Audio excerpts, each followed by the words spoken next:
30 साल की रक्षा को रात में आया सपना, सुबह बन गई मीरा, बिना दूल्हे की ही पहुंच गई बारात। एलएलबी पास लड़की को वृंदावन में हुआ प्यार, मोहब्बत की लिखी ऐसी दास्तान, दुनिया रह गई हैरान। दूल्हे को अपनी गोद में लेकर घूम रही थी दुल्हन, और इधर खुशी के मारे क्यों झूम रहे थे घर वाले। कुछ दिन पहले ही ठीक इसी तरह की एक खबर जयपुर से आई थी, जब इस खूबसूरत लड़की ने किसी लड़के से नहीं बल्कि भगवान विष्णु से शादी कर ली थी। पूजा के पिता इस शादी के खिलाफ थे, और जब पूजा नहीं मानी तो शादी में शामिल भी नहीं हुए। शादी के मंडप में जब पूजा बैठी तो ये तस्वीरें सामने आई तो हर कोई देखकर हैरान रह गया। हर कोई यही सोच रहा था कि आखिर इतनी खूबसूरत लड़की किसी लड़के की बजाय भगवान से शादी क्यों कर रही है। बाद में पूजा ने खुलासा किया था कि वो मंगली हैं, इसलिए शास्त्रों को आधार मानकर ही अपना दोष खत्म करने के लिए ऐसा कर रही हैं। लेकिन यूपी के औरैया में 30 साल की रक्षा के साथ जो हुआ है वो इससे बहुत अलग है।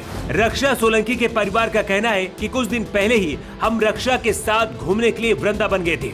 यहाँ पर दर्शन करने के लिए गए थे, लेकिन यहीं से जिंदगी बदल गई। 30 साल की रक्षा भगवान कृष्ण के प्यार में पागल हो गई और गोपियों की तरह ही हरकतें करने लगी। पिछले कई साल से रक्षा के घर वाले उनकी शादी के लिए लड़का देख रहे थे, लेकिन जब रक्षा घर लौटी तो एक रात उन्हें सपना आया।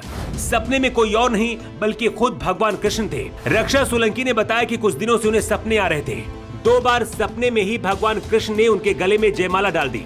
इसके बाद मैंने हमेशा के लिए भगवान को ही अपना पति मान लिया। रक्षा का कहना कि पिछले कुछ साल से उनके ऊपर शादी करने का दबाव बन रहा था, इसलिए किसी लड़के की बजाय भगवान से शादी कर ली। 10 मार्च को भगवान कृष्ण से शादी हुई है। रक्षा का कहना कि भगवान के साथ शादी करके बहुत अच्छा लग रहा है और मैं बहुत खुश हूँ। ये शादी पूरे रीति रिवाज के साथ हुई है। यहाँ तक कि रक्षा के माता पिता और परिवार भी खुश है। ऐसा पहली बार नहीं है जब वृंदावन में किसी लड़की को भगवान कृष्ण से प्यार हुआ। यहाँ पर कई बार अंग्रेज लड़कियों को भी प्यार हुआ है और उन्होंने भी ठीक इसी तरह से शादी की। रक्षा सोलंकी क्योंकि यूपी के औरैया जिले की हैं, इसलिए आसपास इस शादी के बारे में जैसी खबर फैली हर तरफ चर्चा होने लगी। शादी में रक्षा कान्हा की मूर्ति लेकर कुछ इस तरह से 7 फेरे भी लिए और जिंदगी भर साथ निभाने की कसम खाई। जयपुर की पूजा और औरैया की रक्षा के बीच एक खास बात ये भी है कि दोनों ने भगवान से शादी की है, लेकिन पूजा ने अपना दोष खत्म करने के लिए शादी की, जबकि रक्षा ने अपनी पूरी जिंदगी भगवान के नाम कर दी। पूजा के घर वाले उनकी शादी के खिलाफ थे, लेकिन औरैया की रक्षा का परिवार खुश है और शादी में नाच भी रहा था।